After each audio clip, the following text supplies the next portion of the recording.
جیسے ہی تیسری بار اس شاعر نے آواز دیا اتنی دردناک ملک الموت کی آواز تھی کہ جناب فاطمہ تھرا گئی.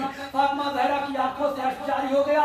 رسول کے چہرے پر مبارک پر جب رسول کی آنکھ کے آنسو گرا ہے ایک مرتبہ رسول نے آنکھیں کھول دی. کہا بیٹی فاطمہ زہرا کیوں رو رہی ہو, کیوں گریا کر رہی ہو؟ کہا بابا ایک شاعر دروازے پر کھڑا ہوا ہے, وہ بار بار اجازت طلب کر رہا ہے. رسول خدا نے ارشاد فرمایا اے بیٹی فاطمہ یہ تیرے در کا شرف ہے جو موت کا فرشتہ کھڑا ہو کر اجازت مانگ رہا ہے.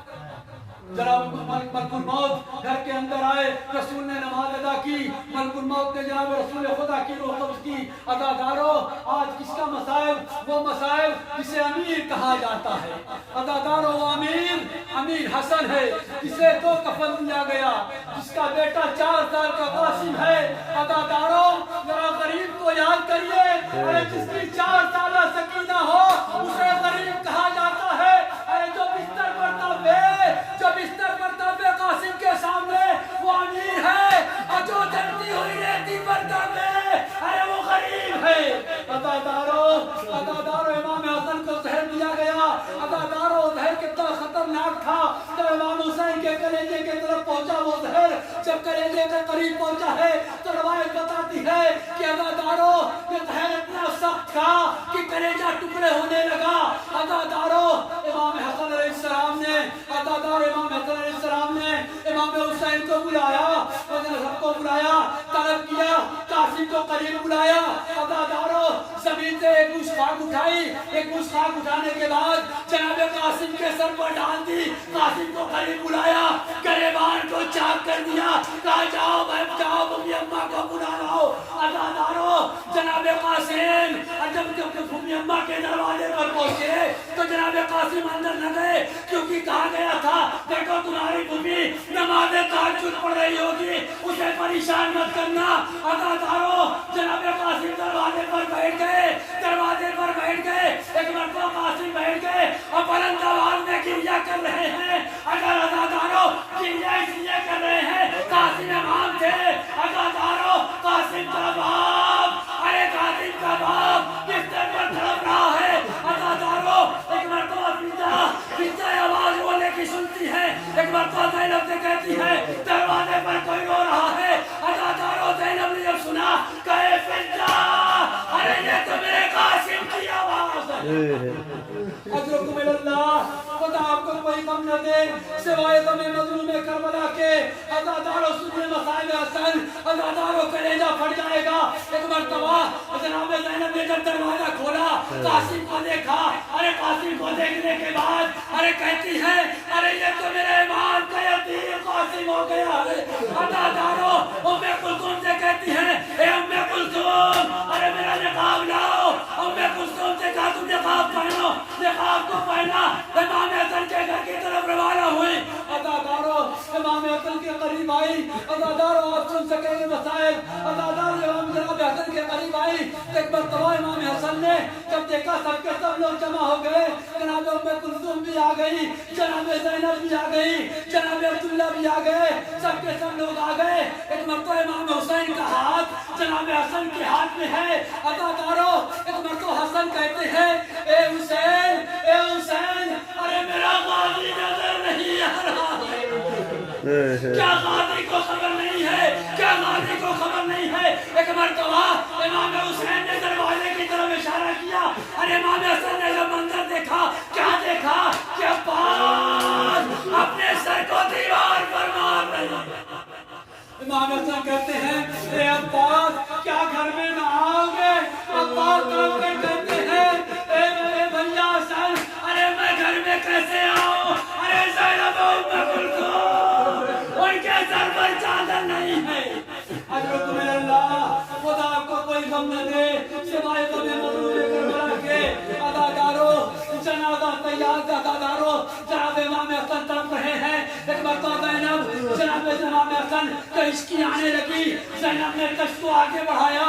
روایت بتاتی ہے کہ اب ایک ایک کر کے امام حسن کے کلیجے کے ٹکڑے ارے دشت میں آنے لگے.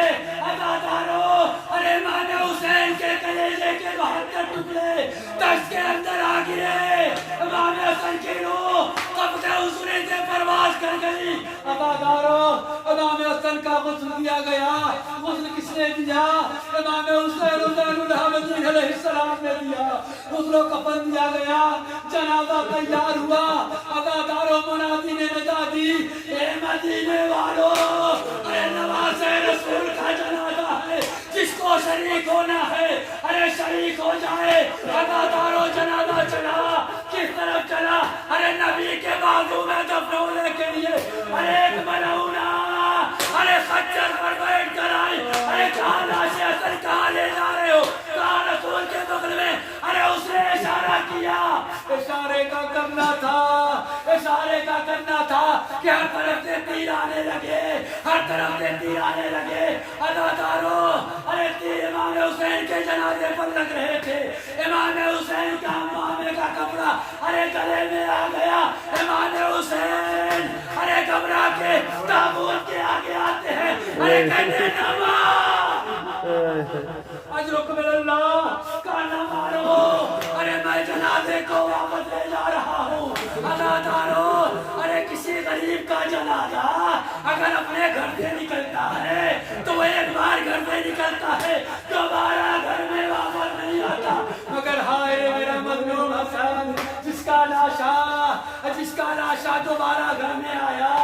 ادادارو روایت بتاتی ہے ارے کوئی تیر زینب نکال نہیں ہے، کوئی تیر ام کلثوم نکال نہیں ہے. ادادارو امام حسن کو دو کفن دیا گیا.